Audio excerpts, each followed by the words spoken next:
আমরা ভূতের সিনেমা দেখতে খুব ভালোবাসি, বিশেষ করে সেসব ভূতের সিনেমা যা সত্যি ঘটনাকে কেন্দ্র করে তৈরি হয়। কারণ এই ধরনের সিনেমাগুলি এক বিশেষ ধরনের ইলিউশন তৈরি করে, অর্থাৎ সেই মুভিগুলি দেখতে দেখতে আমাদের বারবার মনে হয় এগুলি সত্যিই বাস্তবে ঘটেছে।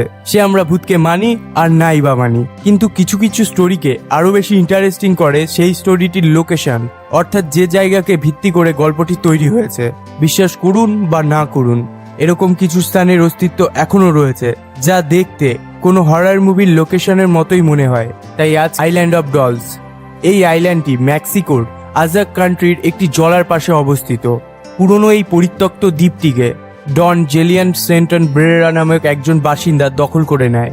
এই লোকটি জানায় যে এই আইল্যান্ডের কাছেই একটি বাচ্চা মেয়ে জলে ডুবে মারা যায় এবং তারপর থেকেই এই মেয়েটির খেলনা পুতুলগুলি জলে ভাসতে শুরু করে। প্রতিদিনই অজস্র এরকম ভৌতিক পুতুলকে ভাসতে দেখা যেত।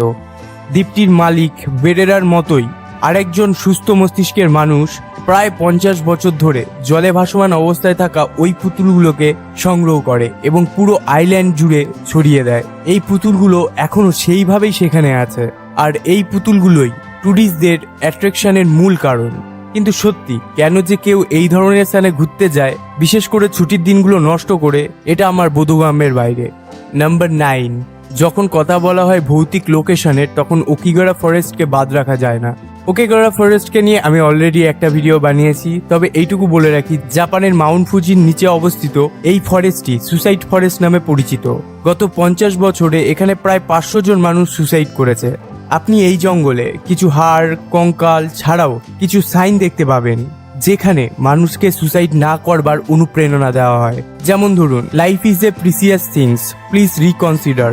তেমনি থিঙ্ক অফ ইউর ফ্যামিলি। এরকমই কিছু বাণী দেওয়া রয়েছে যাতে মানুষ সুসাইড না করে। তার সত্ত্বেও প্রতি বছর অসংখ্য মানুষ এখানে সুসাইড করে।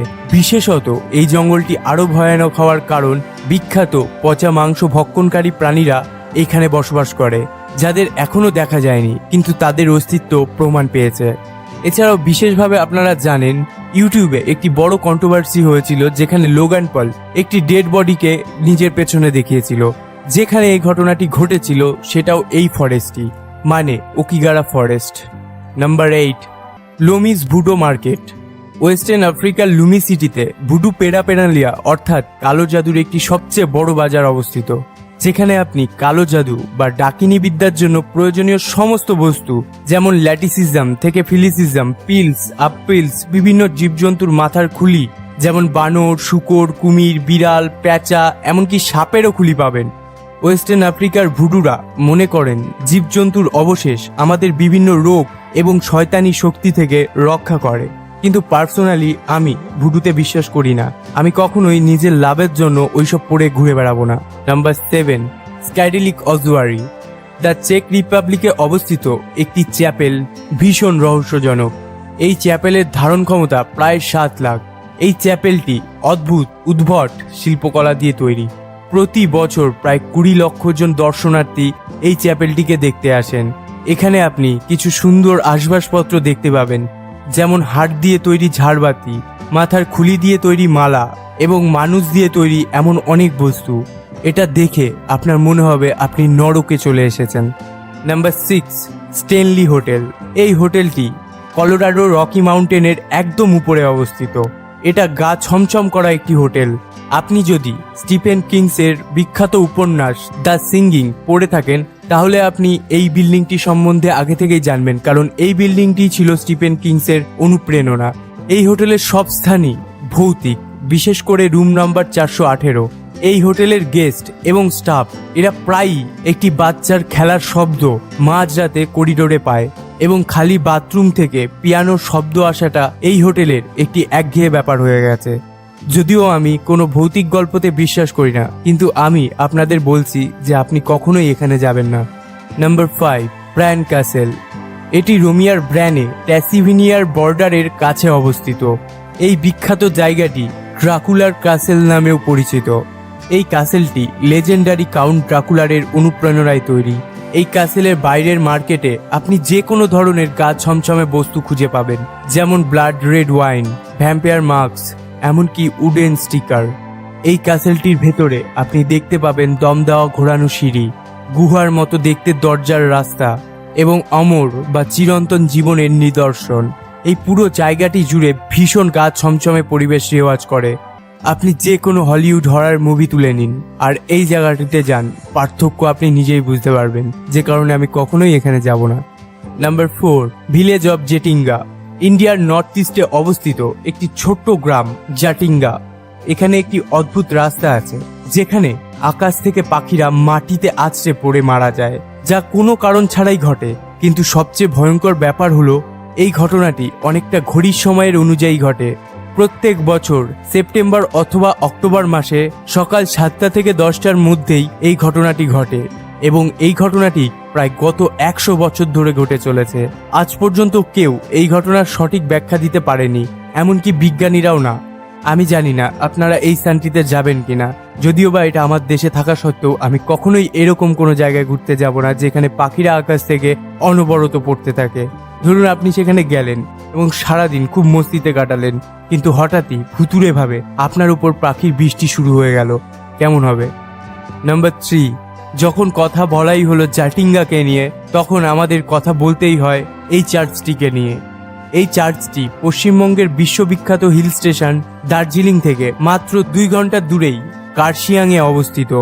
কার্শিয়াংয়ের অন্ধকারাচ্ছন্ন পরিবেশ কোনো ভৌতিক পরিবেশের থেকে আলাদা নয়, আর এর মাঝেই রয়েছে একটি জঙ্গলে ঘেরা চার্চ, যা দীর্ঘকালীন কার্শিয়াংবাসীর কাছে বিরাট একটা ভয়ের কারণ।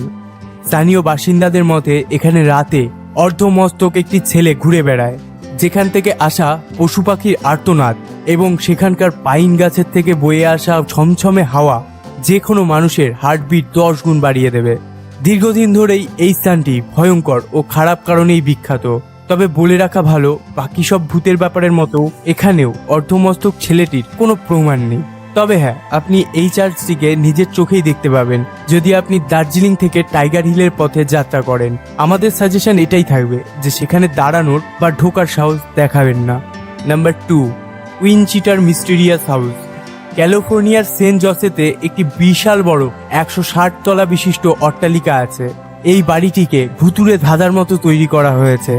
এই বাড়িটিতে রয়েছে কয়েক মাইল বড় হলঘর, অসংখ্য গোপন জায়গা, ডেড এন্ডসের মতো জায়গাও রয়েছে। আরও রয়েছে এমন দরজা যা কোনো কিছুই খোলে না এবং সিঁড়ি যা সিলিং দিয়ে উঠেছে। আর আপনি যদি জানেন এই বাড়িটিকে কেন তৈরি করা হয়েছে, তাহলে আপনি সত্যি ভয় পেয়ে যাবেন।